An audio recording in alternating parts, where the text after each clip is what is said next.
There's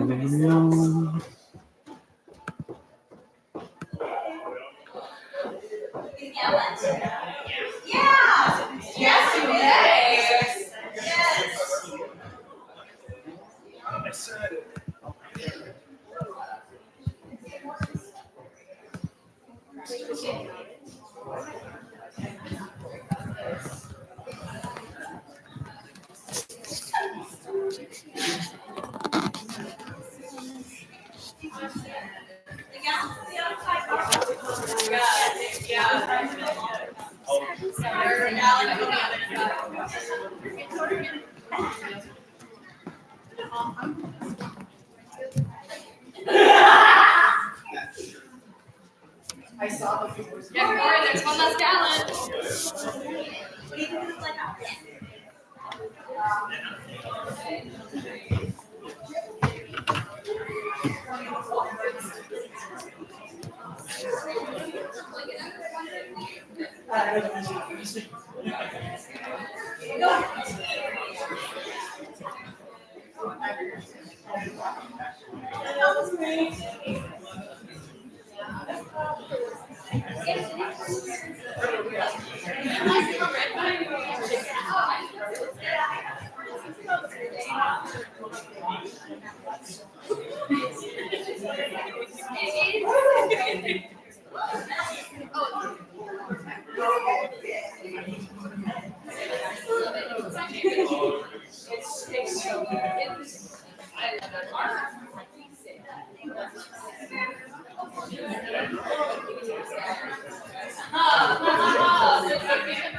Is anyone sitting here? I'll try not to bump it. Just let me know for that one control show. If you can't see that. Damn that is long. Damn me and my long torso. Oh, and we have 10 minutes to spare. There you go. Amazing. Oh.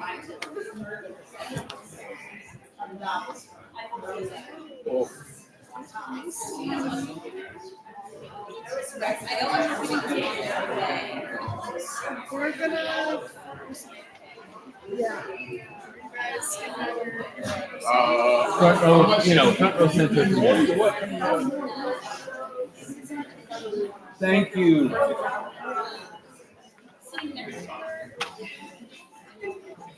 Is my phone telling me to do something? Someone's phone is singing. We're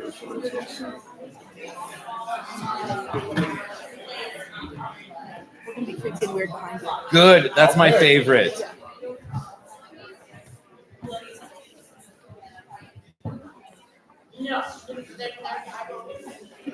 Oh. All right. You read my mind. No, I think she's trying to get into it. Oh.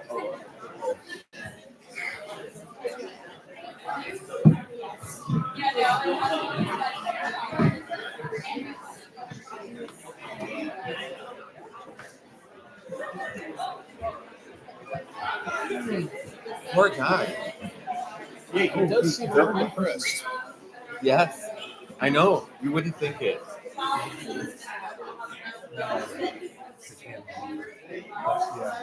It's cool and unusual punishment. So, I don't know if it's still this. I live in Baltimore. Come on down. That's the live stream. So if you want to sit over here. Yeah.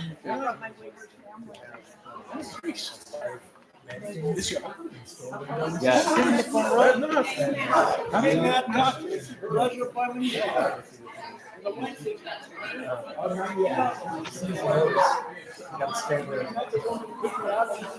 That's the idea.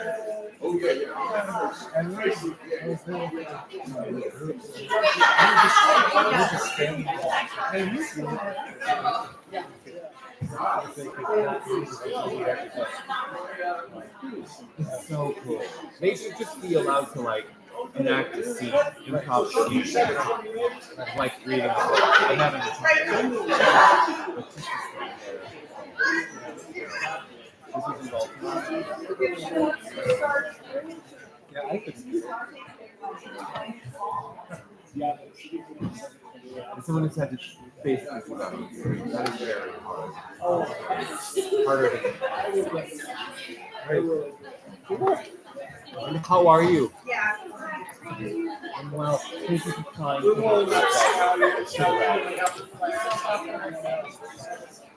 No, the next night I had my Salt Lake City meeting was coming to town. So I was hosting. How did it go? Let's see how I'm so glad. I've never had it or Please.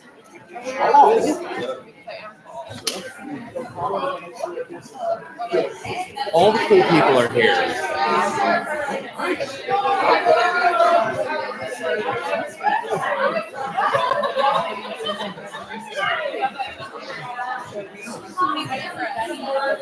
Nick,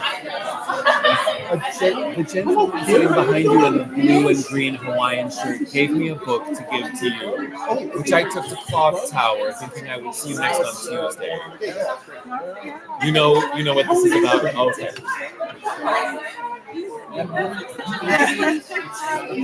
You read my mind. That was my concern. Or maybe it had some sort of occult practices in it. I mean, I'm game to just hold someone's dark magic book, for a few days. Just for a few days. I don't want it there all the time. Yeah. Exactly. Look all yeah. It is a who's who of Shakespeare.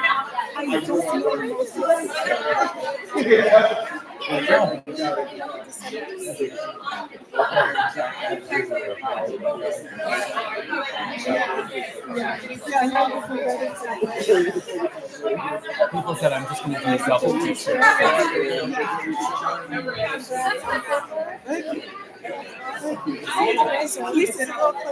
Too long, I'm sure. Just wanted to aggressively show the Great.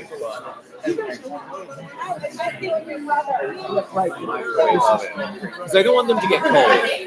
I just want them to be basically airtight. Yeah. Good. They didn't know who it was anyway. Yeah. It does make me want to like put my mouth in front of the camera. Yeah, Though. just like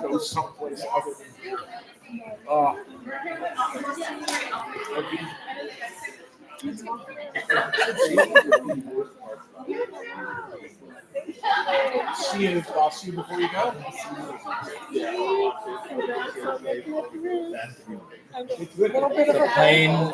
It was a bumpy flight, but the plane has landed. I'm so happy for you. Congratulations.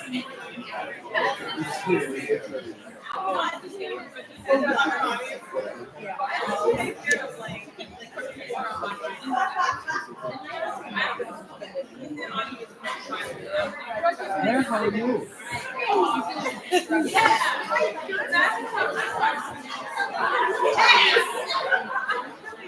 What has been going on? Welcome back.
Really?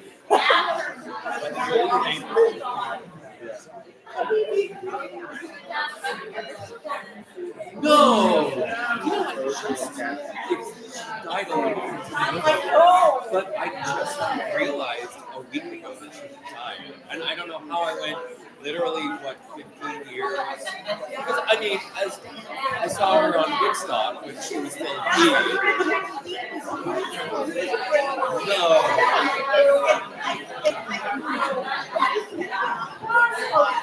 I saw when it was first released in the cinema in like 1995. And I was like, there's another man named Alexis working in entertainment. And I was so mad when he transitioned. So now again, I'm the only boy named So yeah, I was looking for I actually know several Alexis but if you guys name Alexis, but anyway, I looked her up and went, wait, she died and a long time ago. I think it just wasn't, she wasn't a sufficiently high profile celebrity that was on everything. And I just assumed she was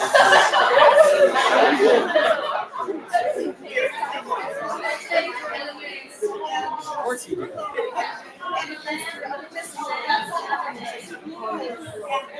Before she was.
I'm jealous.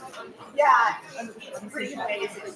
My favorite Jackie beat was on the movie Creed, which Jackie, I think she was around. Yeah. It was with Alexis Arquette. Maybe. It's been 5 years since I saw that. But I remember it so well because there's Jackie as a woman character. And she sang to another artist, someone, saying, yeah, one of them saying, this is near the end of the movie. Do you know what people think when they leave? What's the first thing they think when they leave? And everyone watching the movie is like, drag queen. And she goes, fat lady.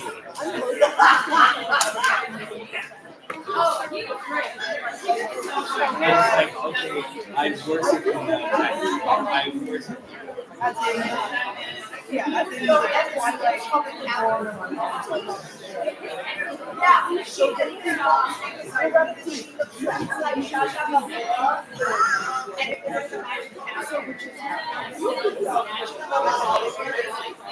Oh, I put so much about it.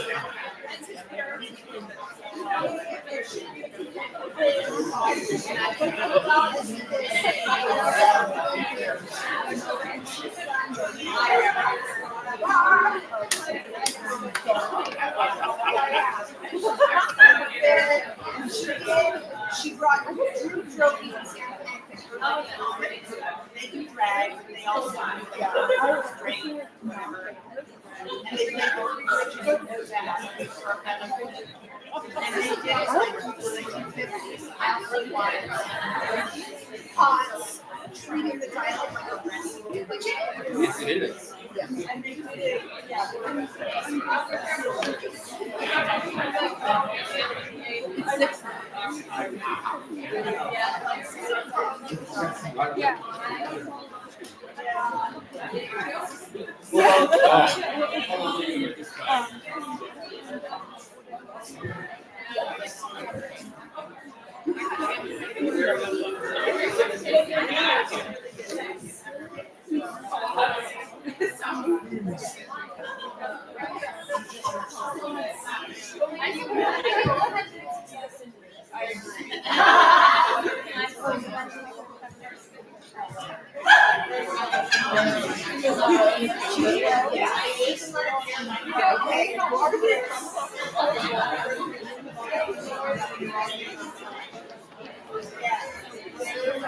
Hilarious.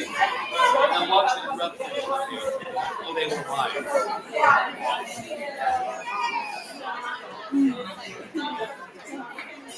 Could be anything. Yeah,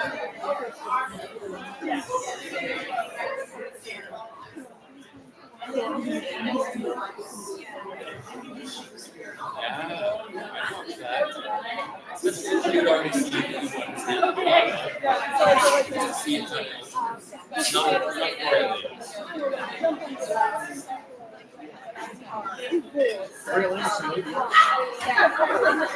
That would be fun with the dialect, though. Then probably would know if he actually played Ray Lane's ad-libbing. Yeah. Fame at the Vinci age.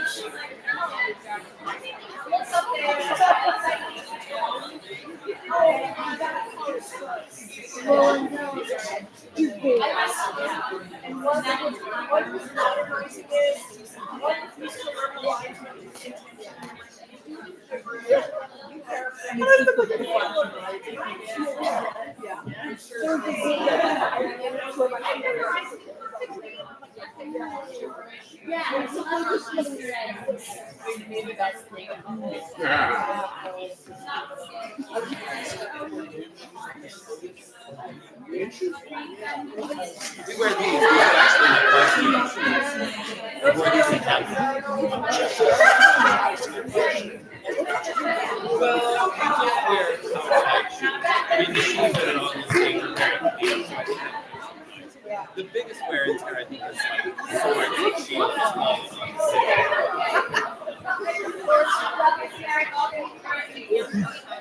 I mean, it was finished in 2019 when he did Sweeney and Meg. It was completely redone, and it looked pretty worn in 2018. The stage, and then it was terrifying because if you breathe on it, you might scratch it. So because it was gorgeous, and then a friend of mine, we were doing the crates for that. The crates that were on stage, that are going to be on stage in Christmas. We're going to use them many shows, but we had them for Grapes of Wrath, and they were being dragged around with my friend Sarah. Dragged it, and we were always doing all the stages around the country.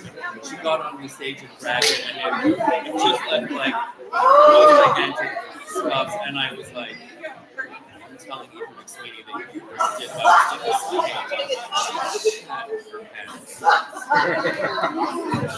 But now it's just a nicely left here. No, there is more conservative. Oh.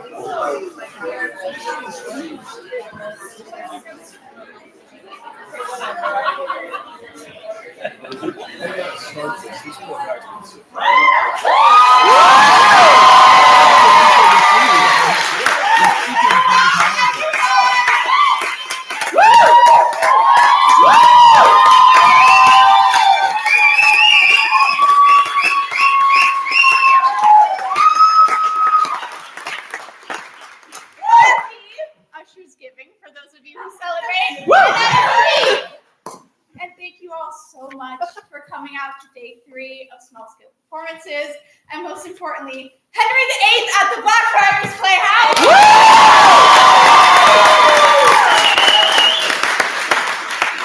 My name is Hailey Pearce, and I am the director of this show. Before we get started, I have a few things. The show is running along 2 other small scales, The Beau Defeated, directed by Fallon Schmiel, and Troilus and Cressida, directed by Kate Redman, whose final performance will be tomorrow night at the Wharf. So please go and see all of their great and amazing work, because all of my cohort has put in such great and powerful work. All of our shows, thank you for the little woo. All of our shows will be Pay What You Will, and a portion of our proceeds will be going to New Directions. It'll be a local charity that helps to reduce the impact of intimate partner violence, sexual assault, and human trafficking. So please, if you can, donate. If you would like to learn more, there's going to be more information out in our lobby. Go ahead and silence all of your phones, and no videos or photos. A lot of you are ushers, so if I see you, I feel like that's just a little... In case of an emergency, there's going to be fire exits over there, and please move towards them safely. And I think that is all. And I cannot thank you all so much for coming. Thank you.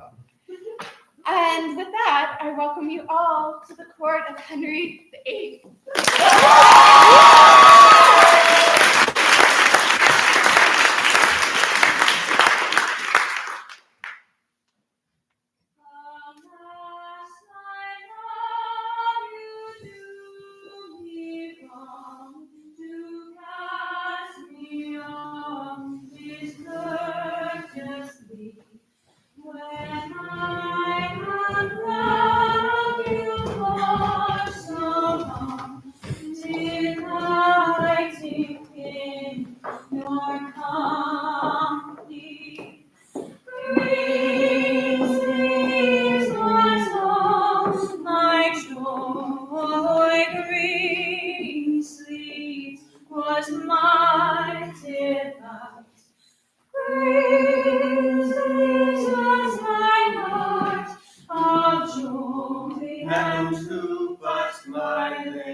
Lady Anne Boleyn. Future Queen of England. Lady Elizabeth Stafford. Lady in waiting to the Queen.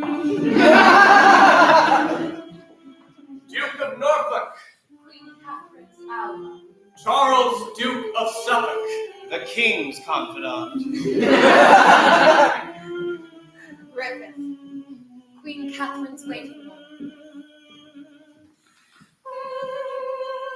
Catherine of Aragon. Queen of England.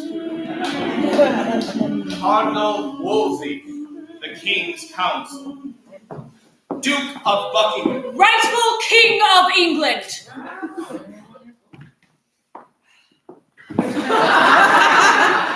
My life itself and the best heart that thanks you for this great care. I stood at the level of a full-charged confederacy and give thanks to you that choked it.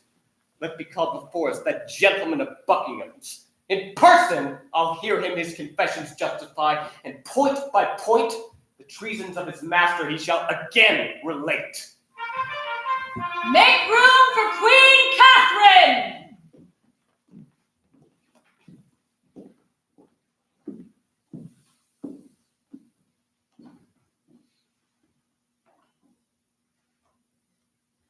Nay, we must longer kneel, I am suitor. Arise and take place by us. Have your suit never named to us. You have half our power. Repeat your will and take it.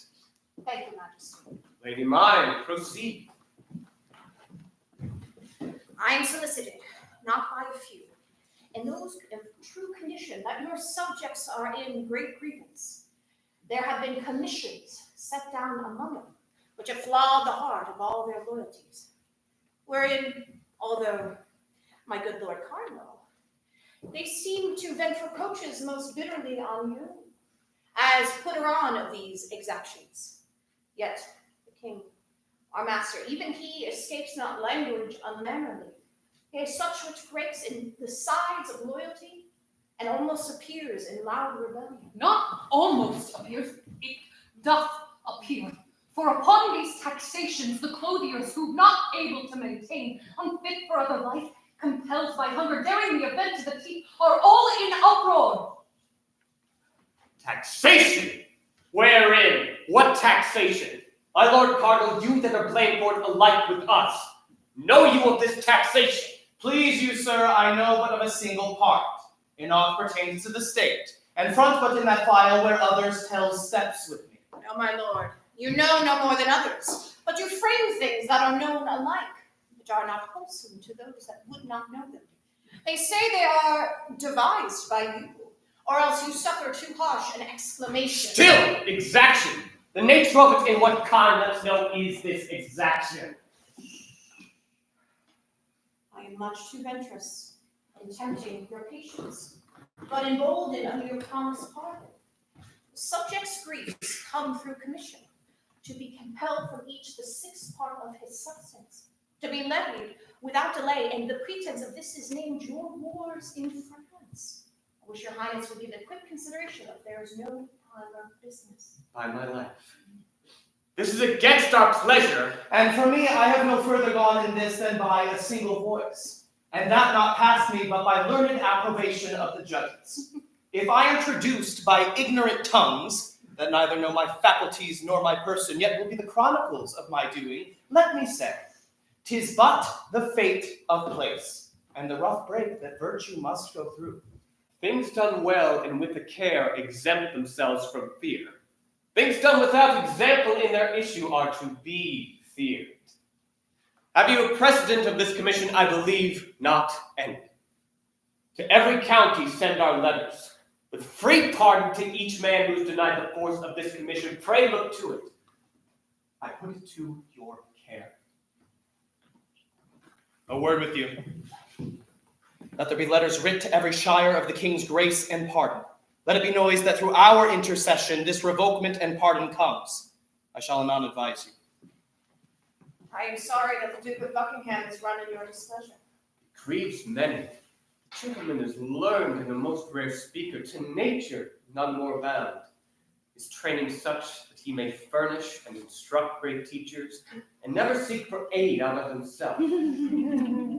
Yet see, this was his gentleman in trust. Of him things to strike honor sad, bid them recount the foresight practices, whereof we cannot feel too little, hear too much. Stand forth, and with a bold spirit relate what you, like a most careful subject, have collected out of the Duke of Buckingham. Speak freely. First, it It was usual with him every day. It would infect his speech that if the king should without issue die, he'll carry it so to make the scepter his. Please, your highness, note the dangerous conception in this point. My learned Lord Cardinal, deliver all with charity. Speak on! How grounded he his title to the crown upon our fail? He was brought to this by a vain prophecy of Nicholas Hopkins. What was that, Hopkins? His confessor, who fed him every minute with words of sovereignty. How knowest thou this? Presently the Duke said 'twas the fear indeed, and that he doubted would prove the verity of certain words, spoke by a holy monk that oft says he, my chaplain to no creature living but to me should utter with demure confidence. This pausing thee ensued. Neither the king nor his heirs, tell you the Duke, shall prosper. Bid him strive to gain the love of the commonalty. The Duke shall govern England. If I knew you well, you were the Duke's surveyor and lost your office at the complaint of the tenant. Let him on. Go forward. On my soul, I'll speak but truth. I told my lord the Duke by the devil's illusions this monk might be deceived, and that 'twas dangerous for him to ruminate on this so far until it forged him some design, which, being believed, it was much like to do. He answered that had the king in his last sickness failed, the cardinals and Sir Thomas Level's heads should have gone off. Oh, what so rank? There's mischief in this man. Canst thou say further? I can, my liege. Proceed. Being at Greenwich, after your highness have reproved the Duke about Sir William Blomer. Remember of such a time him being my sworn servant, the Duke retained him his, but on what hence? If, quoth he, I for this had been committed, as to the tower, I thought I would have played the part my father meant to act upon the usurper Richard, which, as he made semblance of his duty, would have put his knife to him. Oh, giant traitor! Now, madam, may his highness live in freedom and this man out of prison. God mend all.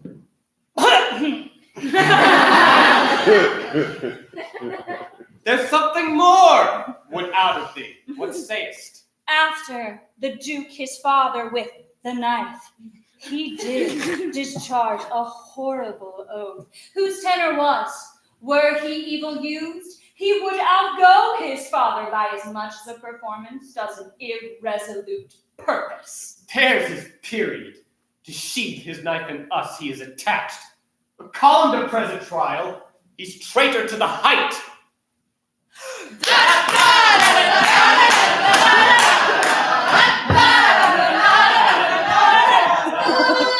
Ladies! A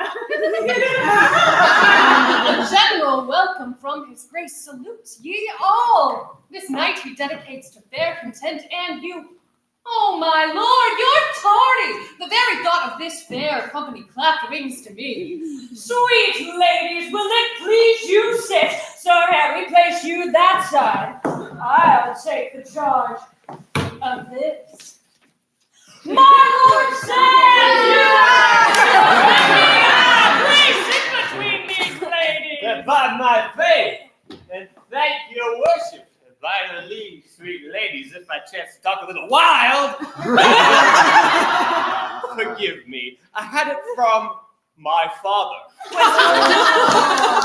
Was he mad, sir? Oh, very mad, exceeding mad. In love, too. Well said, sir. So now you're fairly seated, gentlemen. The penance lies on you if these fair ladies pass away frowning. You're welcome! That noble lady, or gentleman, that is not Mary, is not my friend. This to confirm my welcome and to you all good health. Well, your grace is noble. If you have such a bow, may hold my thanks and save me so much talking. My lord Sands, I am beholden to you. Cheer your neighbors. Ladies, you are not married. Gentlemen, whose fault is this? The red wine first must rise in their fair cheeks, my lord. Then we shall have them talk us to silence. You are a merry gamester, my lord Sam. Yes, if I make my pledge. Here's to your ladyship and pledge it, madam, for 'tis such a thing. You cannot show me. I told your grace they would talk anon. What's that? Look out there, some of ye. What warlike voice? Nay, ladies, fear not. By all the laws of war, you're privileged. How now, what is? A noble troop of strangers, for so they seem. They left their barge and landed, and great ambassadors from foreign princes. My good Lord Chamberlain, go, give them welcome. You can speak the French tongue, I pray. Receive them nobly and conduct them into our presence, where this heaven of beauty shall shine full upon them. A good evening to you all, and once again I shower a welcome on ye. Welcome all. Oh, noble company, what are their pleasures? Because they speak no English, thus they pray to tell your grace thy fame of this so noble and so fair assembly this night to meet here.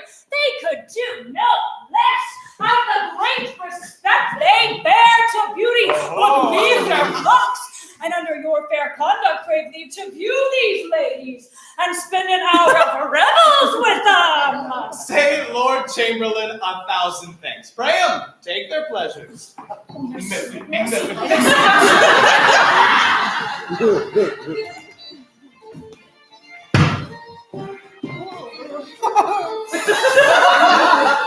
Fairest hand I ever touched, for beauty. Till now, I never knew thee.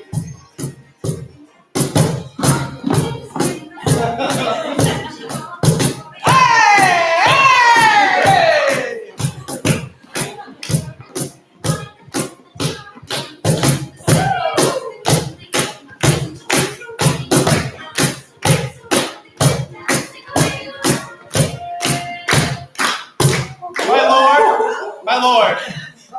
Your grace. Tell them thus much from me. There should be one amongst them, by his person, more deserving of this place than myself, to whom, with my love and duty, I would surrender. I will, my lord.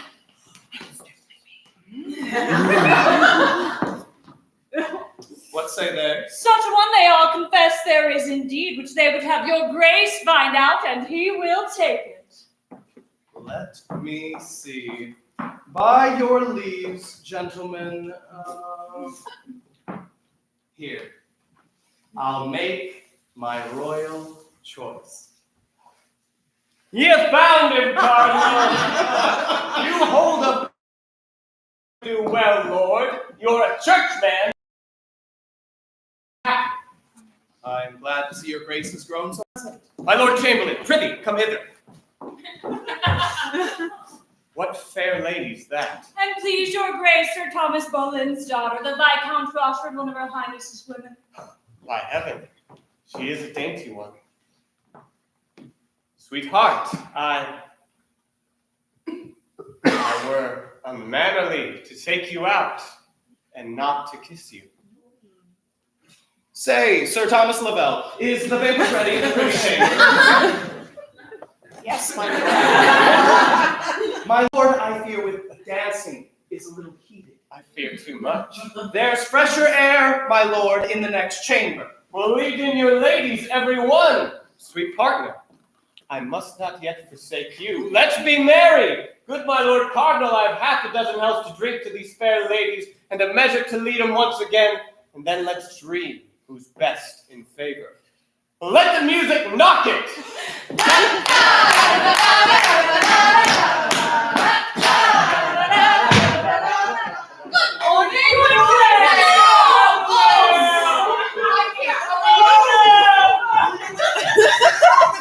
Oh, God! Save me. Even to the hall to hear what shall become of the great Duke of Buckingham. I can save you that labor, sir. All's now done, except the ceremony of bringing back the prisoner. Were you there? Yes, indeed was I. Pray speak, what has happened? You may quickly guess what. Is he found guilty? Yes, indeed. And condemned upon it. Well, I'm sorry for it. So we're a number more. But pray, how passed it? Oh, he still pleaded not guilty and alleged many sharp reasons to defeat the law. The king's attorney, on the contrary, urged on the examinations, proofs, and confessions of many diverse witnesses, the which the Duke desired to have brought viva voce to his case. All these accused him strongly, and on the evidence they have found him guilty of high treason. Well, after all this, how did he bear himself? When he was brought back to the bar to hear his knell rung out, his judgment, he was stirred, and something spoke in ill choler and hasty. He fell again to himself, but sweetly all the rest showed a most gentle patience. I do not think he fears death. Surely he does not. He may little grieve at. Certainly the cardinal is the end of this. 'Tis likely. Oh, stay there, sir, and see the noble ruined man we speak of. Let's stand close and behold him.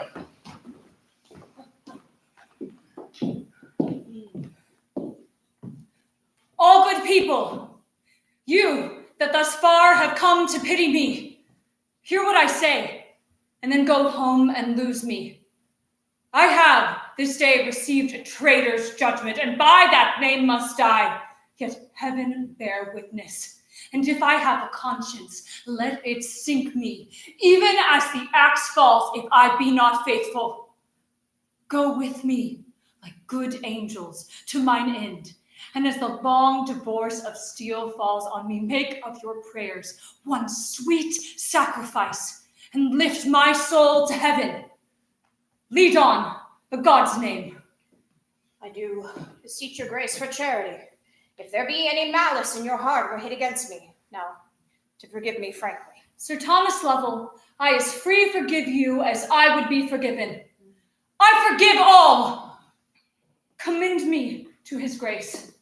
And if he speak of Buckingham, pray tell him you met him half in heaven. My vows and prayers are yet the king's, until my soul forsakes shall cry for blessings on him. May he live longer than I had time to tell his years. To the waterside I must conduct your grace. Prepare. Is coming. See the barge be ready, and his Pearce. Nay, Sir Nicholas, let it alone. My spit will now but mock me. When I came hither, I was Lord High Constable and Duke of Buckingham. Now poor Edward Boleyn. My noble father, Henry of Buckingham, who first raised head against usurping Richard, flying for succor to his servant Bannister, being distressed, was by that wretch betrayed, and without trial fell. God's peace be with him. Henry VII, succeeding, truly pitying my father's loss like a most royal prince, restored me to mine honors, and out of ruins made my name once more noble. All good people, pray for me. I must now forsake ye. The last hour of my long, weary life has come upon me. Very well. And when you would say something that is sad, speak how I fell. I've done. God forgive me.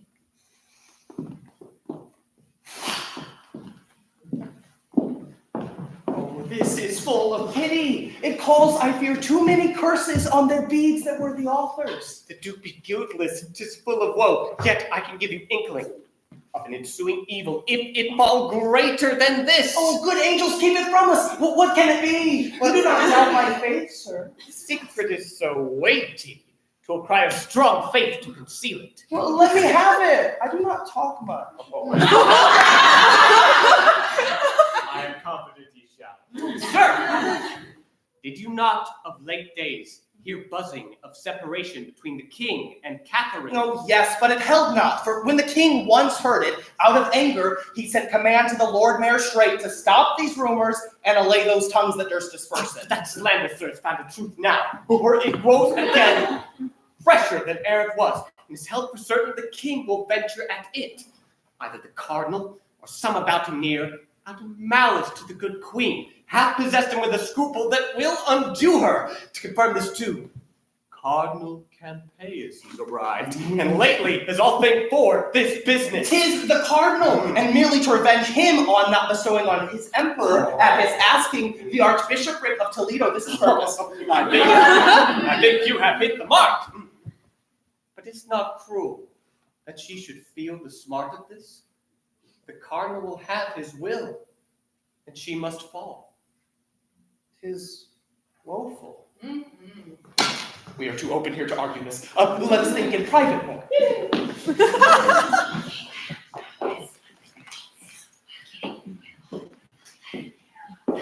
My lord, the horses lordship sent for, with all the care I had, I saw well chosen, ridden, and furnished. They were young and handsome and of the best breed in the north. When they were ready to set out for London, a man of my Lord Cardinal's by commission and main power took them from me, with this reason. His master would be served before a subject, if not before the king, which stopped our mouths, sir.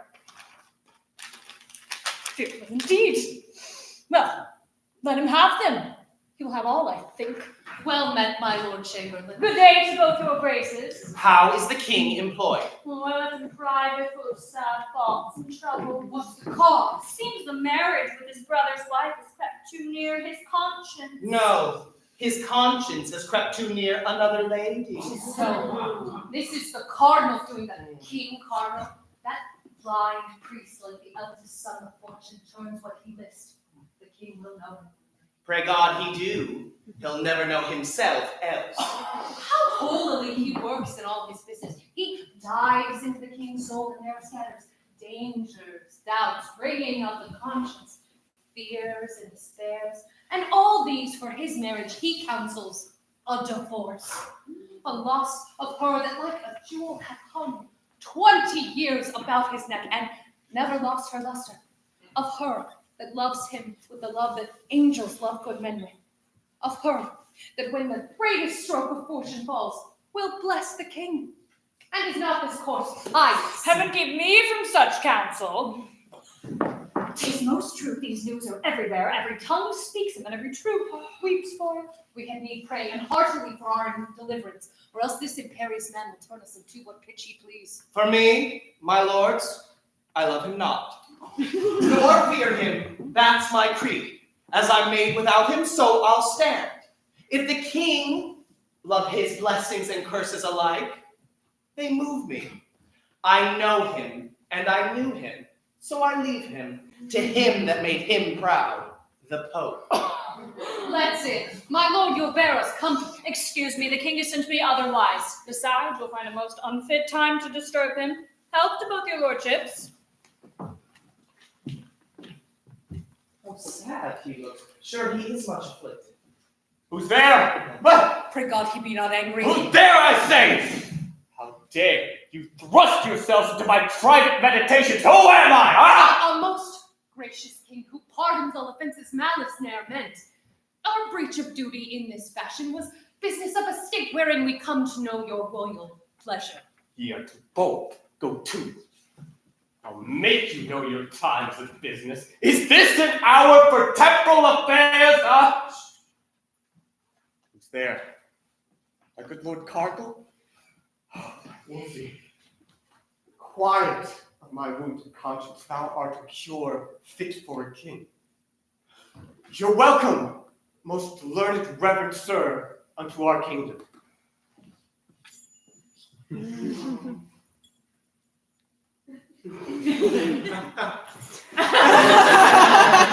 Use us and it. Have great care, but my lord, I be not found a talker. Sir, you cannot. I would, your grace, give us but an hour of private conference. We are busy. Go! This priest has no pride in him. Not to speak of. This cannot continue. Did one venture one have at him? I another. Your grace has given a precedent of wisdom above all princes in committing freely your scruple to the voice of Christendom. Who can be angry? What envy reach you? The Spaniard, tied in blood and favor to her, must now confess, if they have any goodness, this trial just and noble. All the clerks, I mean the learned ones in the Christian kingdoms, have their free voice. Rome, the nurse of judgment, welcomed by your noble self, hath sent us this good man, this just and learned priest, Cardinal Campeius, who I once again present unto your highness. Once more, in mine arms, I bid him welcome. They have sent me such a man I would have wished for. Your grace must needs deserves all strangers' loves. You are so noble. To your highness' hand I tender my commission. You, my Lord Cardinal of York, are enjoined with me their servant in the impartial judging of this business. 2 equal men. The queen shall be acquainted forthwith for what you come. Where's Gardner? I know your grace has loved her so dear in heart, as not to deny her that which a woman of less place may ask scholars allowed freely to argue for. Aye, and the best she shall have, and my favor to him that does best. God forbid else. Cardinal, prithee call Gardner to me, my new secretary. I find him a fit fellow. Give me your hand. All joy and favor to you. You are the king's now. But to be commanded, forever by your grace, whose hand has raised me. Gardner, come in. My Lord of York, was not one Dr. Pace in this man's place before him? Yes, he was. Was he not held a learned man? Yes, surely. Believe me, there's an ill opinion spread then even of yourself, Lord Cardinal. How of me? They will not stick to say you envied him, fearing you would rise. He was so virtuous. Kept him a foreign man still, which grieved him so, that he ran mad and died. Heaven's peace be with him. That's Christian care enough. For living murmurers, there's places of rebuke. He was a fool. Deliver this, with modesty, to the queen. The most convenient place I can think of for such receipt of learning is Blackfriars.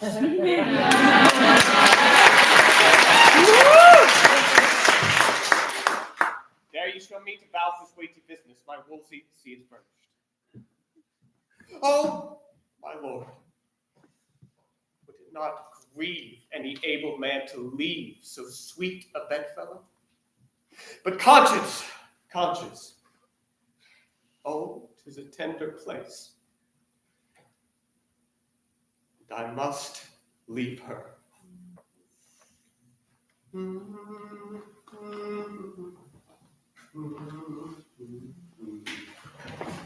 Not for that either. Here's the pang that pinches. His Highness having lived so long with her, and she so good a lady that no tongue could ever pronounce dishonor of her by my life. She never knew harm doing. When after so many courses of the sun enthroned, still growing in a majesty and pomp, the which to leave 1,000-fold more bitter than 'tis sweet at first to acquire. After this process, to give her the avant, it is a pity would move a monster. Hearts of most hard temper melt in lament for her. God's will, much better she ne'er had known pomp, though it be temporal. Yet if that poor old fortune do divorce it from the bearer, 'tis a sufferance panging as soul and body severing. Alas, poor lady, she is a stranger now again. So much the more must pity drop upon her. Verily, I swear 'tis better to be lowly born than to be perked up in a glistering grief and wear a golden sorrow. Our content is our best happy. By my troth and maidenhead, I would not be a queen. But shrew me, I would.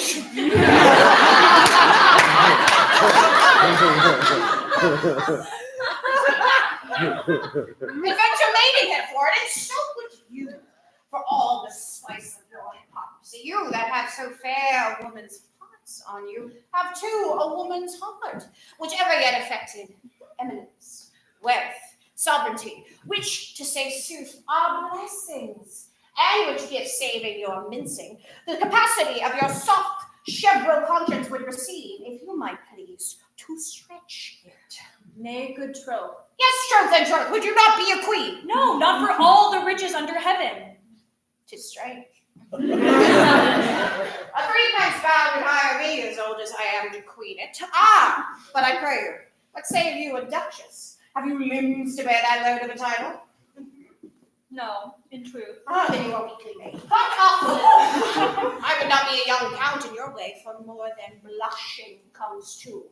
If your back cannot vouchsafe this burden, 'tis ever too weak, ever to get a boy. How you do talk. I swear again, I would not be a queen for all the world. In faith, for little England, you'll venture and embalming. I myself would for Carnarvonshire. But there, although they are to long to the crown no more than that. Lo, who comes here? Good morrow, ladies. What word work to know the secret of your conference? Good my lord, not your demand, it values not your asking.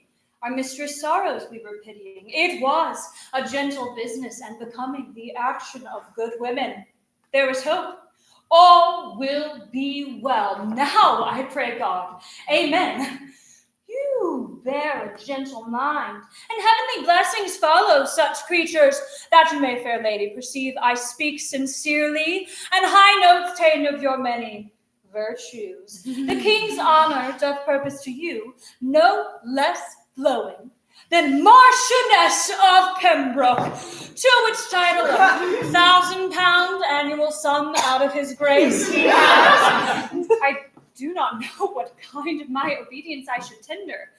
More than my all is nothing, nor my prayers not words duly hallowed, nor my wishes more worth than empty vanities. Yet prayers and wishes are all I can return. I do beseech your lordship, vouchsafe to speak my thanks and my obedience as from a blushing handmaid to his highness, whose health and royalty I pray for. Madam, I shall not fail to approve the fair conceit the king hath of you. I have perused her well. In her are beauty and honor so mingled that they have caught the king. And who knows yet, but from this lady might proceed a gem to lighten all this isle. I'll to the king, and say I spoke with you, mine honored lord. Why, this is it! See, I have been begging 16 years, and yet a courtier beggary. For no one could compass betwixt too early and too late, for any silly pounds than you. Oh, faith, a very fresh fish indeed! Oh, fie upon your compelled fortune! Have your mouth filled up before you have opened it. This is strange to me. I'll taste it. Is it bitter? 40 pence, no. Come, you're pleasant. With your theme, I could o'ermount the lark. Marchioness of Pembroke, £1,000 a year for pure respect. I know your back would vouchsafe a duchess say, but you're not stronger than you were. Good lady, make yourself mirth with your particular fancy and leave me out on it. Would I have no being if this salute my blood a jot? Faints me to think what follows. The queen is comfortless, and we forgetful in our long absence. Pray, do not deliver what here you've heard to her. What do you think of me?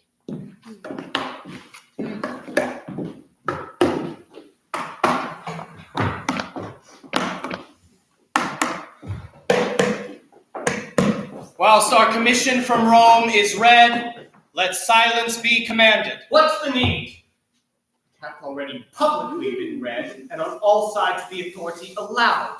You may then spare that time. Be it so. Proceed. Say, Henry, King of England, come into the court. Henry, King of England! Here. Say, Catherine, Queen of England, come into the court. Catherine, Queen of England!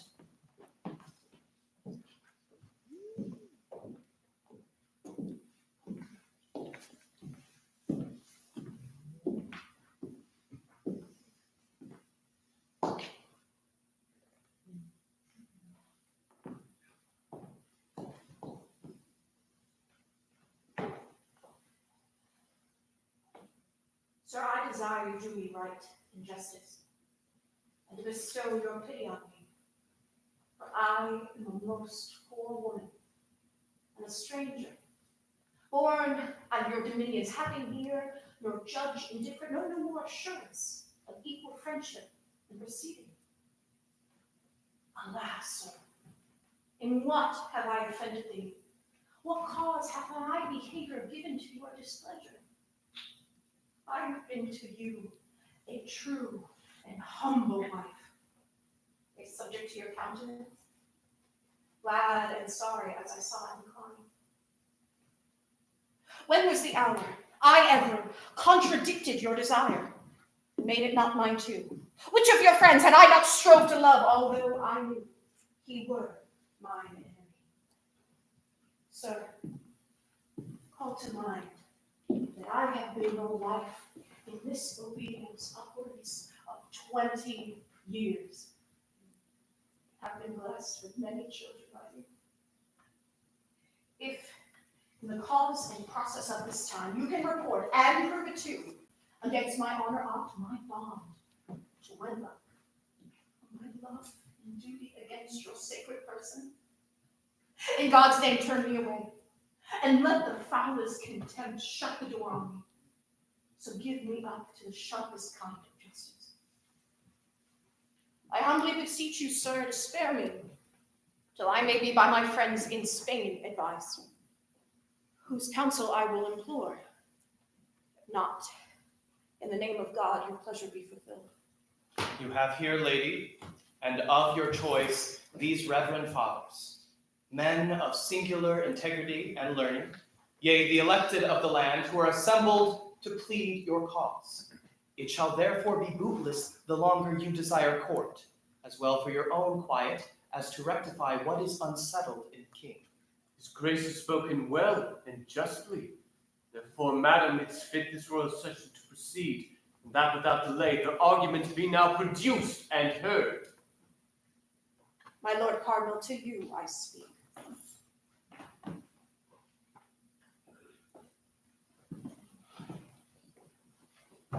Your pleasure, madam.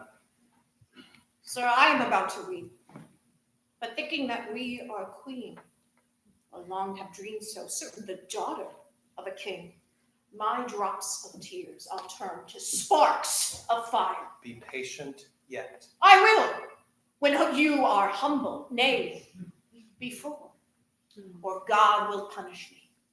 I do believe, induced by potent circumstances, that you are my enemy, and make my challenge. You shall not be my judge, for it is you that have blown this coal betwixt my lord and me, that gods do quench. Madam, I profess you speak not like yourself.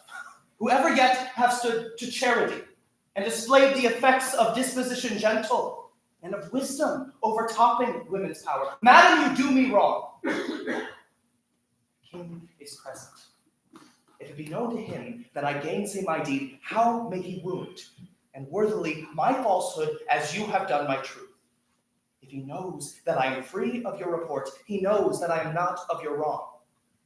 Therefore, in him lies the cure, and the cure is to remove these thoughts from you, the which before his grace shall speak in. I beseech you, gracious madam, to unthink your speaking and say so no more. My lord, I am a simple woman, much too weak to oppose your cunning. Your meek and humble mouth, you sign your place in calling in full seeming with meekness and humility. But your heart is crammed with arrogancy, spleen, and pride. I do refuse you for my judge, and here, before you all, appeal unto the Pope, to bring my whole cause for his holiness, and to be judged by him. The queen is obstinate, stubborn to justice, and apt to accuse it, disdainful to be tried by. 'Tis not well she's going away. Call her again. Catherine, Queen of England, come into the court. Madam, you won't call back. What need you note it? Pray you keep your way. When you are called, return now in the Lord's name. They vex me past my patience. Pray you pass on. I will not tarry, nor know evermore upon this business make my appearance, upon this business make in any of their courts. I wait, Kate. That man in the world who shall report he is a better wife, let him not be trusted for speaking false in that. Thou art alone, with thy rare qualities, sweet gentleness, thy meekness, saint-like, wife-like government, obeying in commandings, and thy other parts, sovereign and pious, else could speak thee out, the queen of earthly queens. She is noble born, Like a true nobility, she has carried herself towards me. Most gracious sir, in humblest manner, I require your highness that you may say, if it please you, at once and fully satisfied, whether ever I did broach this business to your highness, or laid any scruple in the way that may lead you to the question on it, or rather with thanks to God for such a royal lady, spake one the least word that may be the prejudice of her present state, or touch of her good person. My good Lord Cardinal, I do excuse you. Yea, upon mine honor, I free you from it. Now, what moved me to it? My conscience first received a tenderness, scruple, and prick on certain speeches uttered by the Bishop of Bayonne, then French ambassador, who had been hither sent on the debating twixt the marriage of the Duke of Orleans and our daughter, Mary. In the progress of this business, ere a determined resolution, the bishop, did require a respite, wherein he might, the king, his lord, advertise whether our daughter were legitimate. This respite shook the bosom of my conscience, yea, with a splitting power, and made to tremble that region of my breast. First methought, I stood not in the smile of heaven, who had commanded nature that my lady's womb, if it conceived a male child by me, should do no more offices of life to it than the grave does to the dead. For her male issue or died where they were made, or shortly after this world had ended them. This was a judgment on me, that my kingdom, well worthy of the best heir in the world, should not be gladdened in it by me. Then follows that I weighed the danger which my realm stood by this my issues fail.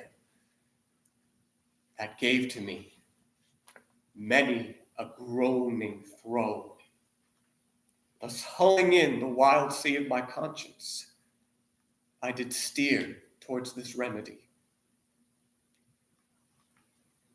With you, my Lord of Lincoln, you remember how under my oppression I did reek when I first moved you. Very well, my liege. Spoke long, but be pleased yourself to say how far you satisfied me. The question did at first so stagger me, bearing a state of dread and mighty moment in it, that I had cause to commit the daringest counsel which I had to doubt, and did entreat your highness to this course which you are running here. I then moved you, my Lord of Canterbury, and got your leave to make this present summons unsolicited.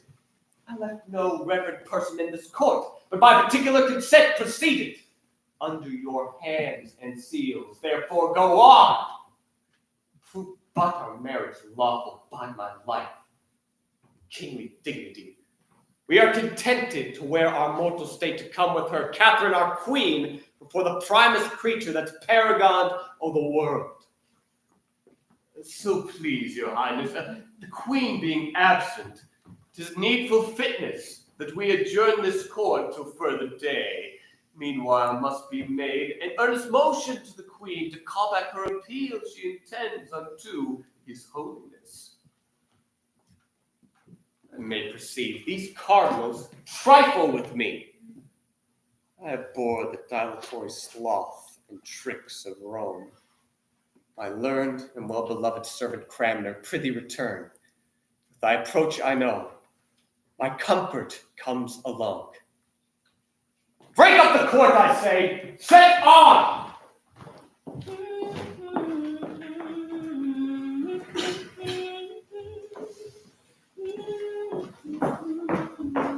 Take thy drum punch. Our soul grows sad with troubles. Sing and disperse it. If thou canst, leave working.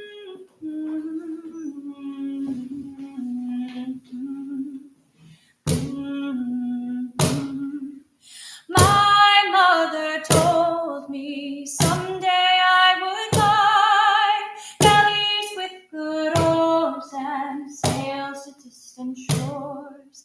Stand up high in the prow, noble bark I steer, steady course for the havens you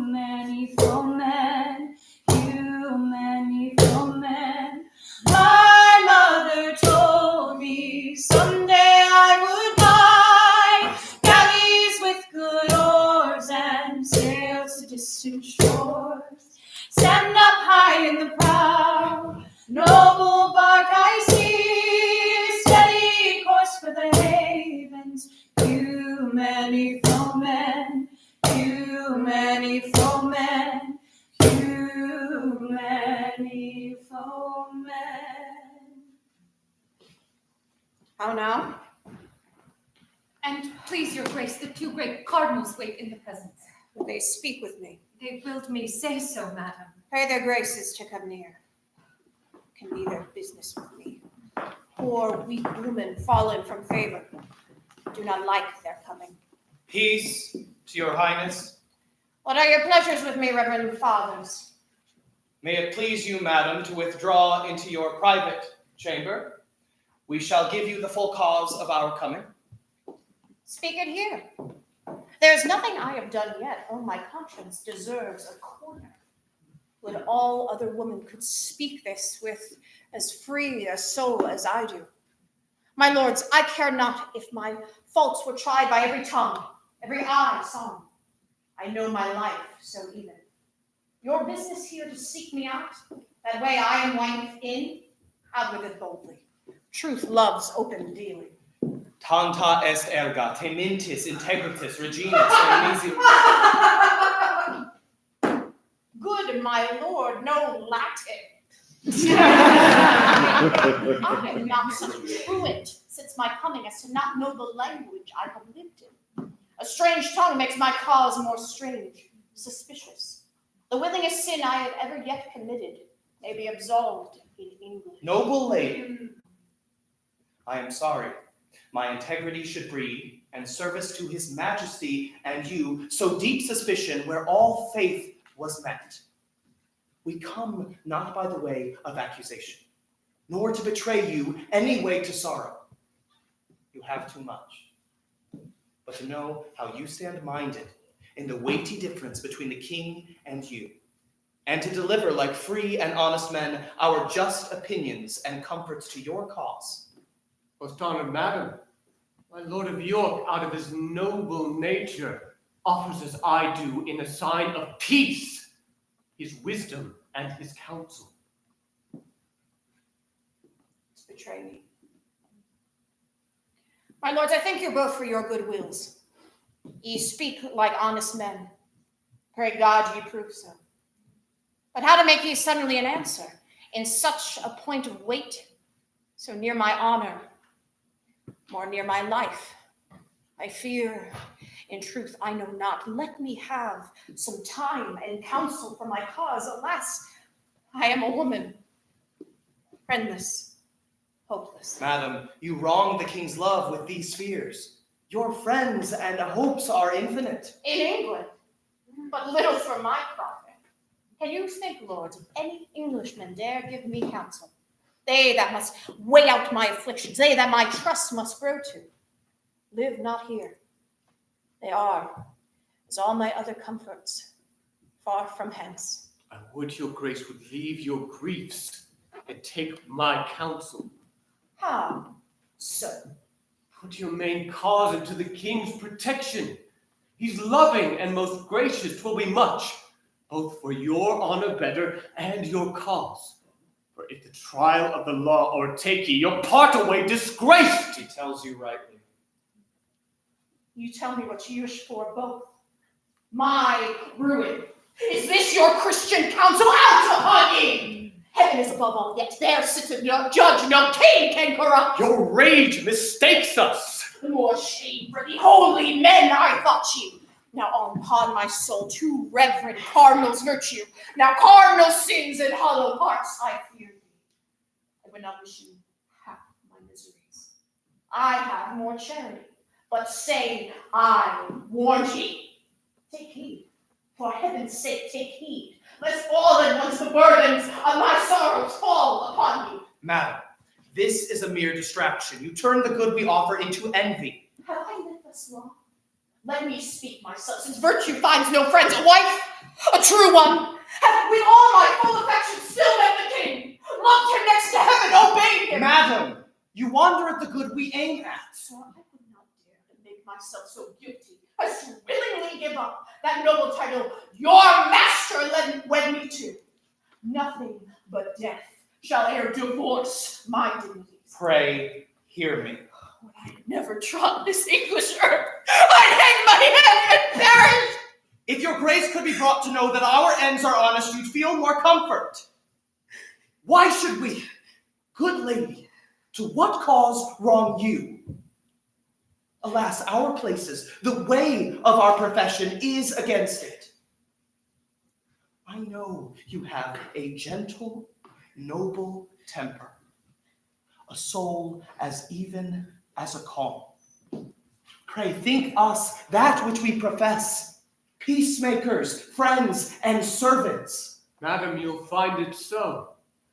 The king loves you. Beware you lose it not. For us, if it pleases you, to trust us in your service, we are ready to use our utmost studies to your service. Do what you will, my lord. And pray forgive me if I have used myself unmannerly.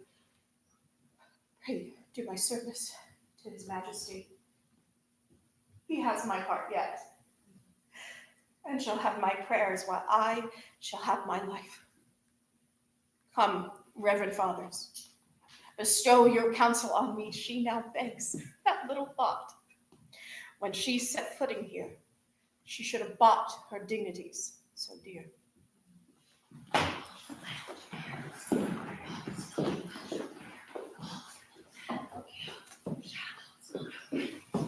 If you will now unite in your complaints and force them with a constancy the cardinal cannot stand for them.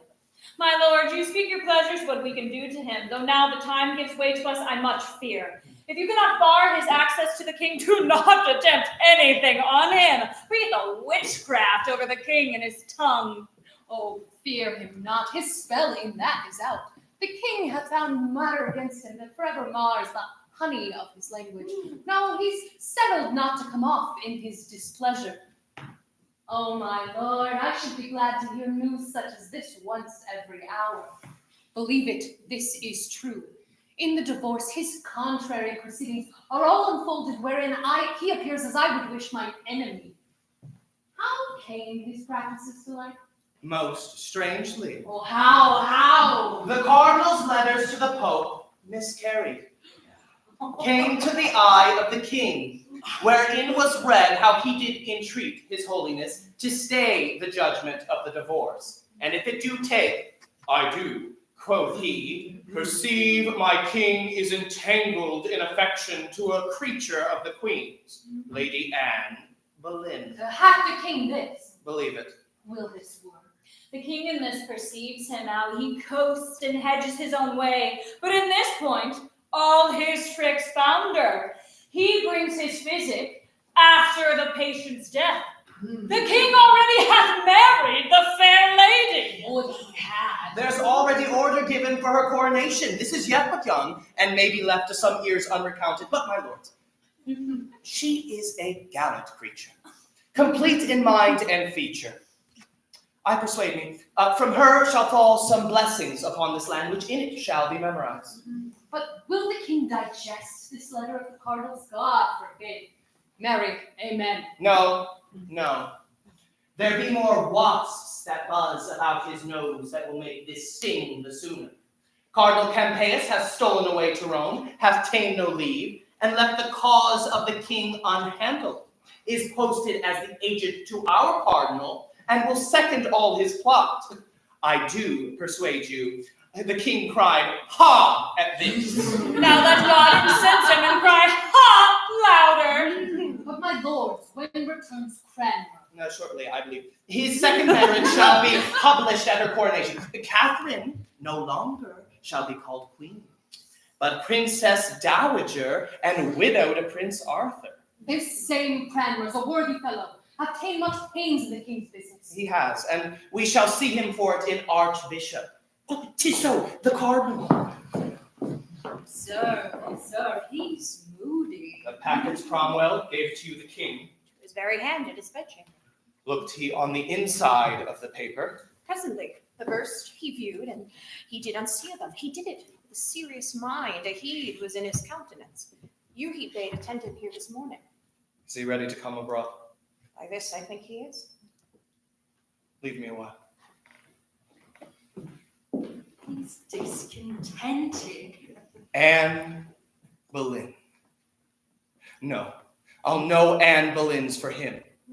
There's more in it than fair visage Boleyn. No, we'll know Boleyn's. Speedily I wish to hear from Rome, the Marchioness of Pembroke. Oh, he is moody. Our late queen's gentlewoman, a knight's daughter, to be her mistress's mistress, the queen's queen. What though I know her to be virtuous and well-deserving, yet I know her for a spleeny Lutheran. One that is not wholesome to our cause, that she should lie in the bosom of our hard-ruled king. He is vexed at something. The king. What piles of wealth hath he accumulated? To his own portion. What expense by the hour seems to flow from him? How, in the name of thrift, does he rake this together? Now, sir, saw you the cardinal? We have stood here observing. Some strange commotion is in his brain. He bites his lip and starts, and anon he casts his eye against the moon. In most strange postures have we seen him set himself. It may well be there's a mutiny in his mind. This morning, papers of state he sent me to peruse, as I required, and watch you what I found. There, on my conscience put unwittingly, forsooth an inventory thus supporting the several parcels of his plate, his treasure, rich stuffs, ornaments of household, which I find at such a proud rate that it outspeaks possession of a subject.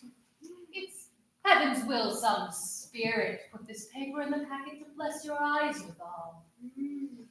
We did think his contemplations were above the earth and fixed on spiritual object. He may still dwell in his musings. But I'm afraid his thinkings are below the moon, not worth his serious considering.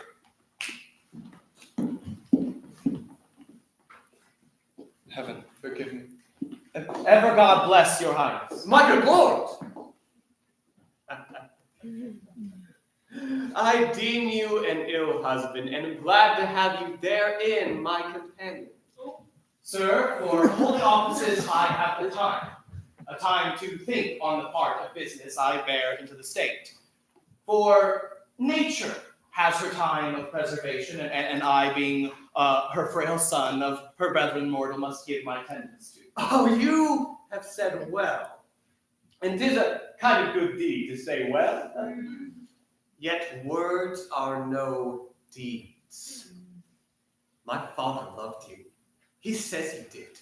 And with his deed did crown his word upon you. Since I had my office, I kept you next my heart, but pared my present havings to bestow my bounties upon you. What should this mean? The Lord increase this business. Have I not made you the prime man of the state? I pray you, tell me. My sovereign, I confess your royal graces showered me on daily more than my studied purposes required, which went beyond all man's endeavors, my endeavors ever coming short of my desires for your great graces. That heaped upon me, poor undeserver, I can nothing render but allegiant thanks. My prayers to heaven, which ever have been and ever shall be growing for you, till death that winter killed. Fairly answered. A loyal and obedient subject is therein illustrated. I do profess, for your highness's good, I ever labored more than mine own. Oh, 'tis nobly spoken. Take notice, lords, he has a loyal breast, for you have seen him open.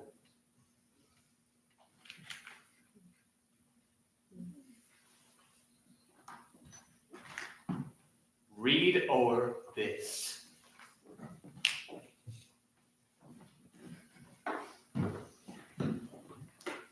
What should this mean? What angers this? How have I reaped it? He parted frowning from me as if ruin leaped from his eyes. I must read this paper. I fear the story of his anger. 'Tis so. This paper has undone me. It is the account of all the worlds of wealth I have drawn together for mine own ends, to gain the popedom and fee my friends in Rome. Oh, negligence, fit for a fool to fall by. What cross devil made me put this main secret in the packet I gave to the king? Is there no way to cure this, no new device to beat this from his brains? I know 'twill stir him strongly, and yet I know a way, and if it take right, it will put me off again. What's this? To the Pope. 'Tis the letter as I live, with all the business I writ to his holiness. Nay, then farewell. I have touched the highest point of all my greatness. Hear the king's pleasure, Cardinal, who commands you to presently render into our hands the great seal, and confine yourself to Asher House, my lord of Winchester's, till you hear further from his highness. Stay, lords, where is your commission? Words cannot carry authority so weighty. Thy ambition, thou Scarletson, robbed this bewailing land of noble Buckingham, my father-in-law. My lord of Norfolk, as you are truly noble, produce the grand sum of his sins, the articles collected from his life. I'll startle you worse than the scarring thou, when the wench lay kissing in your arms, Lord Cardinal. Those articles are in the king's hand, but thus much they are foul ones. That in all you writ to Rome, or else to foreign princes, ego et rex meus was still inscribed, wherein you brought the king to be your servant. Oh, my lords, press not a fallen man too far. 'Tis virtue his faults lie open to the law. Let them, not you, correct him. My heart weeps to see him so little of his great self. So we'll leave you to your meditations. So fare you well, my little good Lord Cardinal.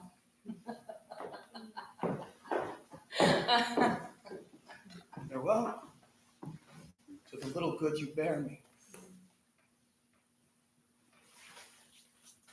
I feel my heart new opened. Oh, how wretched is that poor man that waits upon princes' favors. There is betwixt that smile we would aspire to, that sweet aspect of princes, and their ruin, more pangs and fears than wars or women have. And then he falls, like Lucifer, never to hope again. Why, how now, Cromwell? I have no power to speak, sir. What? Amazed at my miseries? Nay, and thou weeps. I am fallen indeed. What news abroad? The heaviest and worst is your displeasure with the king. God bless him. That Cranmer is returned with welcome, installed Lord Archbishop of Canterbury. That's news indeed. Last, that the Lady Anne, whom the king in secrecy had long married, today was viewed and open as his queen, going to chapel, and the voice is now only about her coronation. There was the weight that pulled me down, oh Cromwell. All of my glories in that one woman I had lost forever. No son shall usher forth mine honors, nor gild the noble troops that waited upon my smiles. Go, get thee from me, Cromwell. I'm a poor, fallen man, unworthy now to be thy lord and master. Seek the king. Oh, my lord. Must I then leave you? Must I needs forego so good, so noble, and so true a master? The king shall have my service. Cromwell, I did not think to shed a tear in all my miseries. Cromwell, I charge thee. Fling away ambition. By that sin fell the angels. How can man then, being the image of his maker, think to win by it? Had I but served my God with half the zeal I served my king, he would not in mine age have left me naked to mine enemies. Sir, have patience. So I have. Farewell, my hopes of court. My hopes in heaven do dwell.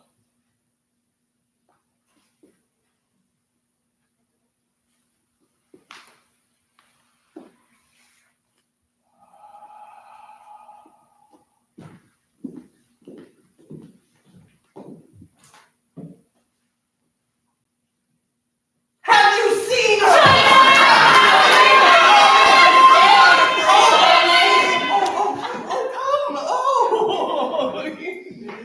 You're well met once again. So are you? Come you to see Lady Anne pass from her coronation? It is all my business.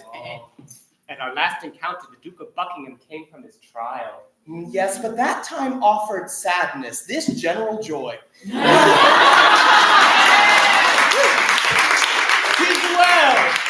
The citizens, I'm sure, have shown it full their royal minds. Oh, never greater or better taken, sir, I do assure you. May it be bold to ask what that contains, that paper in your hand? Oh, well, 'tis the list of all those that claim the name of offices on the custom of coronation. The first is the Duke of Suffolk, who claims to be the High Steward. The next is the Duke of Norfolk, who claims to be the Earl Marshal. You may read the rest. I thank you, sir, but I beseech you. What's become of Catherine, the Queen? Princess Dowager. How goes her business? That I can tell you too. For the Archbishop of Canterbury held a late court at Dunstable, accompanied by other reverend and learned lords of his order, but appeared not. For this not appearance, and the main assent of these reverend lords, she was divorced. Her late marriage held of none effect, since when she was brought to Kimbleton, where she remained. Alas, good lady. Oh, here she comes. Here she comes. Here she comes. Oh, praise by my love. Heaven bless thee. Thou hast the sweetest face I ever looked on. So her, as I was told, she is an angel. Those that bear the cross of honor on her are the forbearing of the saint ones. Ah, those men are happy, and so are all are near her.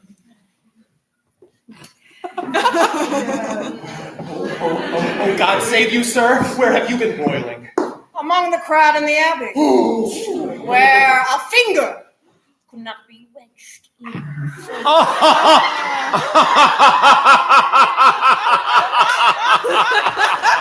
Calm yourselves.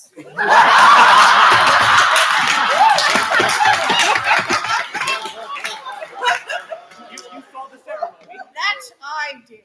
How was Well worth the seeing. Oh, good sir, speaking to us. As well as I am able.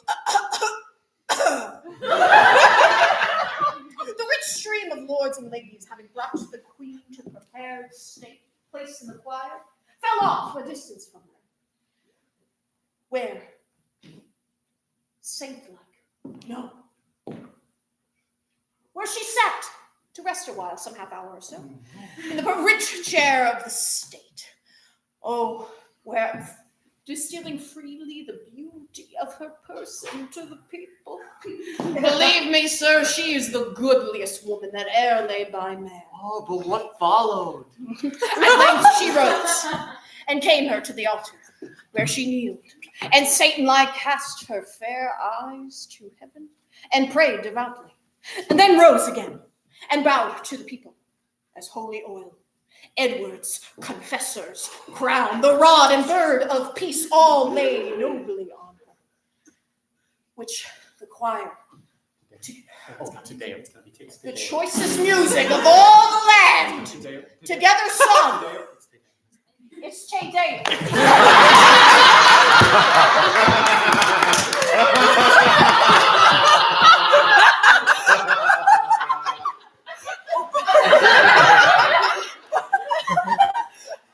mercy pardon. With a full state of grace, pace back again to York Place, where the feast is held. No, sir. You must no longer call it York Place. 'Tis past. 'Tis the King's now called Whitehall. I know it! 'Tis so lately altered that the old name is fresh about me. Oh, what two reverend bishops were those that went on each side of the Queen? Sturtsley and Gardner, one of Winchester, the other London. Oh, he of Winchester's held no great good lover of the Archbishop, the virtuous Cranmer. All the land knows that. However, yet, there is no great breach when it comes to that Cranmer will find friends that will not stifle him.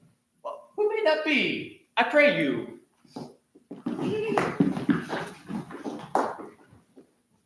Thomas Cromwell. A man in much esteem with the king. And truly a worthy friend. The king hath made him master of the jewel house and one already of the privy council. He shall deserve more. Yes, without unjust. Come, gentlemen. Ye shall go my way, which is to the court. Ye shall be my guests. Something I can command. As I walk thither, I'll tell thee more. You may command us, sir.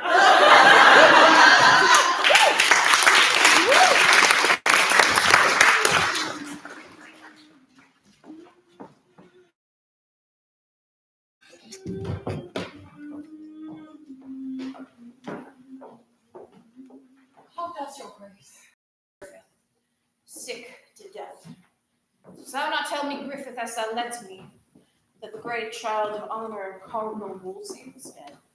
Yes, madam, but I thought your grace out of the pain you suffered gave no ear to it. Pretty good, Griffith. Tell me how he died.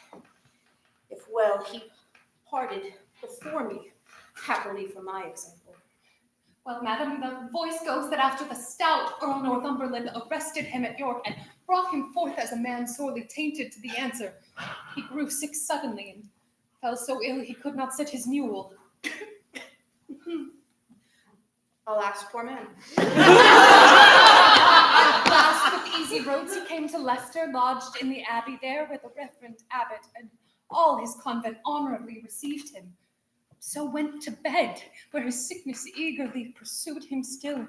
Then 3 nights later, about the hour of 8, which he himself foretold should be his last, full of repentance, he gave his honors to the world again, blessed his part to heaven, and slept in peace. So may he rest. His faults lie gently on him. He was a man of an unbounded stomach, ever ranking himself with princes. One already that supposed simony was fair play. His own opinion was his law. In the presence he would say untruths and ever double them both in word and meaning. Noble madam, men's evil manners live in brass, their virtues we write in water. May please your highness hear me speak as good now. Yes, good Griffith, I were malicious thus. This cardinal, though from a humble stock, undoubtedly was fashioned to much greatness from the cradle. He was a scholar, and a ripe and good one, and to give him greater honors to his age than man could give him, he died fearing God. Now in his ashes honor, peace be with him. Patience, be near me still, and set me lower. I have not long to trouble thee. Griffith, cause the musicians to play that sad note unnamed my now, whilst I sit meditating on that celestial harmony. She is asleep, good wench. Let's sit down quiet for fear we wake her. Softly, gentle patience.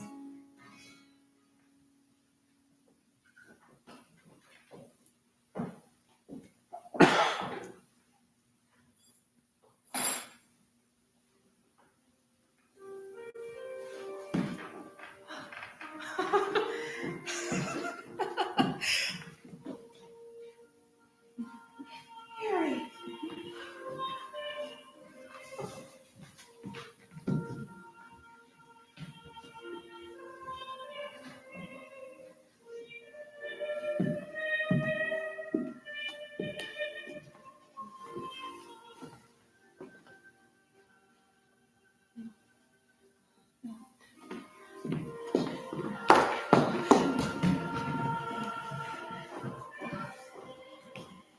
spirits of peace, where are ye?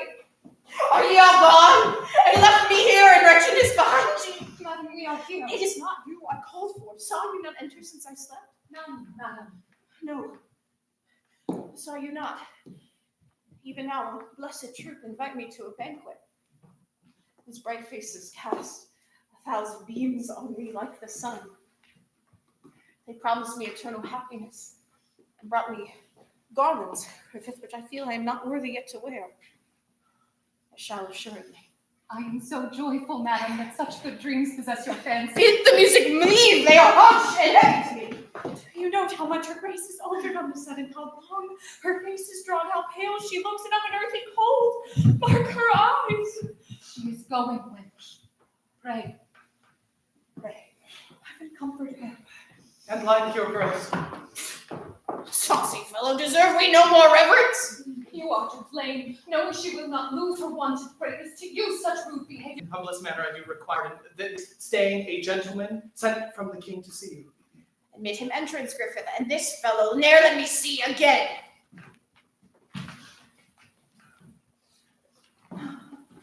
If my sight fail not, you should be the Lord Ambassador from the Emperor. Oh, my royal nephew. And your name, Confucius. Madam Saying, your servant. Oh, my lord, the times and titles are now altered strangely with me since first you knew me. But I pray you, what is your pleasure with me? Noble lady, first mine own service to your grace. The next, the king's request that I would visit you. Agrees much for your weakness, and by me sends you his princely commendations, and hardly entreats you take good comfort. Oh, my lord, that comfort comes too late. 'Tis like a pardon after execution. How is his majesty? Madam, in good health. So may he ever do, and ever flourish while I shall dwell with worms. My poor name banish the kingdom. Patience, is that letter I've caused you writ yet sent away? No, madam. Humbly ask you, Lord, to please deliver this unto the Lord, my king. Most willing, madam. In it, I commended to his goodness the model of our chaste loves, his young daughter. The dews of heaven fall thick upon her, beseeching him to give her virtuous breeding, for she is young and of a noble, modest nature. I hope she deserves well, and a little to love her for her mother's sake, that loved him, heaven knows how dearly. My next poor petition is that his noble grace may have some pity upon my wretched women, that so long have followed both my fortunes faithfully, that they may have their wages duly paid them. If heaven had given me longer life and able means, we had not parted thus. This is the whole contents. And good, my lord, stand these poor people's friends, and urge the king to do me this last right. Heaven I will, or let me lose the fashion of a man. Ye are an honest lord. Remember me in all humility unto his highness. Say, his long trouble is now passing out of this world. Tell him, in death I bless him. For so I will. My eyes grow dim. My lord, farewell. Griffith, farewell. Nay, Patience, do not leave me yet. I must to bed. Call in more women. When I am dead, good wench, let me be used with honor, and strew me over with maiden flowers, that all the world may know that I was a chaste wife to my grave. Embalm me, and set me forth, although unqueened, yet like a queen, and daughter to a king. Inter me. I can no more.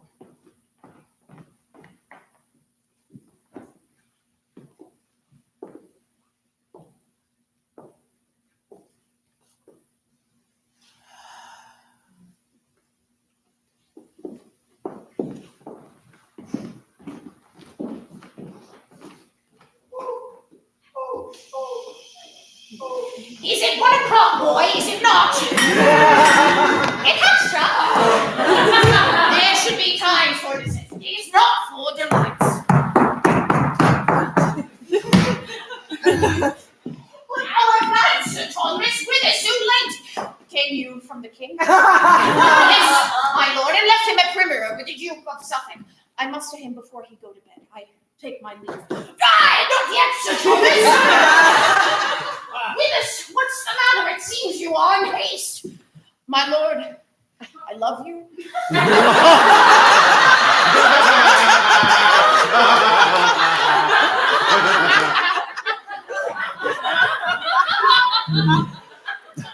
And yours command this secret to your ear, much weightier than this one.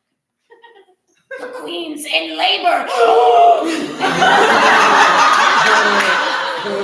They say in great extremity and fierce with the labor end. The fruit she goes with, I pray for heartily, and that it will have got time and live. But for the stalk, Sir Thomas, I wished it grubbed up yet. Methinks I could cry the amen. And yet my conscience says that she is a good creature. And sweet lady does deserve our best wishes. Yes. Sir, hear me, Sir Thomas. It'll ne'er be well till Cranmer, Cromwell, her 2 hands, and she rot in their graves. Sir. You speak of the 2 of the most remarked in the kingdom. There are that dare me.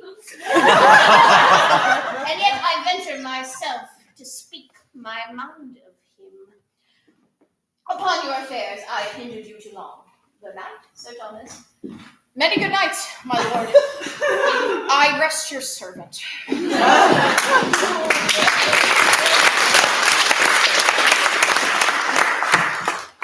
will play no more tonight. My mind's not on it.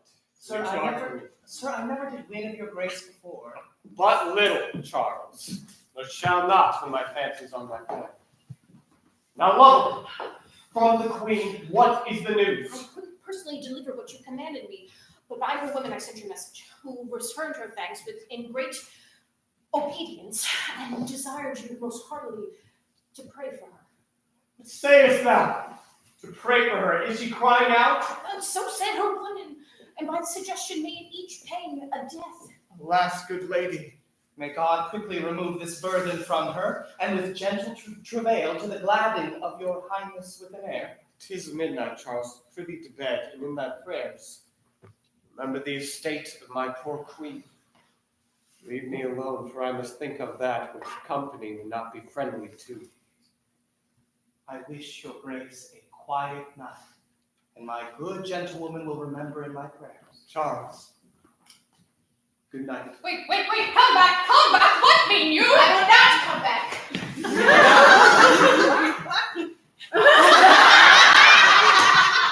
My boldness, I bring a tiding that will bring my boldness manners. Now, good angels fly o'er thy royal head and shade thy person under their blessed wings. Now, by thy looks, I guess thy message. Say, is the queen delivered? Say, I, and of a boy. Aye, my liege. Of a lovely boy. The gods both now and ever bless her. 'Tis a girl.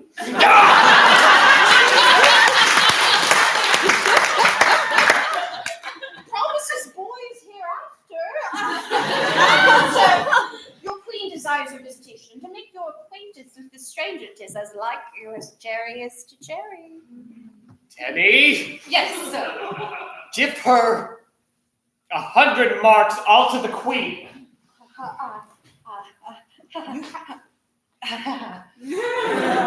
100 marks. By this light, I'll have more. An ordinary groom is for such a payment. I will have more, or scold it out of him.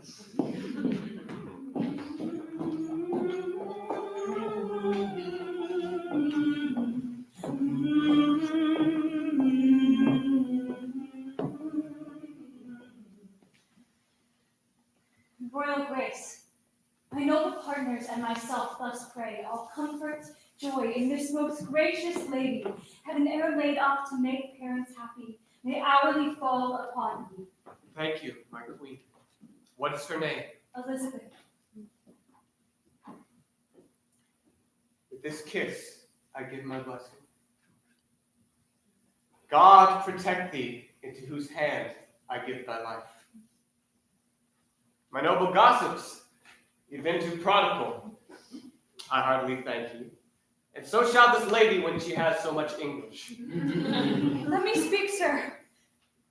For heaven now bids me, and the words I utter let none think flattery, for they'll find in truth. This royal infant, heaven still move about her, though in her cradle yet now promises upon this land 1,000 blessings. With all the virtues that attend the good shall still be doubled on her. Truth shall nurse her, holy and heavenly thoughts still counsel her. She shall be loved and feared. Her own shall bless her. Her foes shake like a field of beaten corn and hang their heads with sorrow. Good grows with her. When heaven shall call her from this cloud of darkness, who from the sacred ashes of her honor shall star-like rise, and so stand fixed. Peace, plenty, love, truth, terror. Our children's children shall see this and bless heaven. Thou speakest wonders. She shall be to the happiness of England an aged princess. Many days shall see her, and yet no day without a deed to crown it. Would I had known no more, but she must die. She must. The saints must have her yet a virgin, a most unspotted lily must she pass to the ground. All the world shall mourn her. Oh, thou hast made me now a man. This oracle of comfort has so pleased me. When I am in heaven, I shall desire to know what this child does and praise my Maker. I thank ye all. My good Lord Mayor, to your good brethren I am much beholden. I receive much honor by your presence, and ye shall find me thankful. Lead the way. This little one shall make it holiday.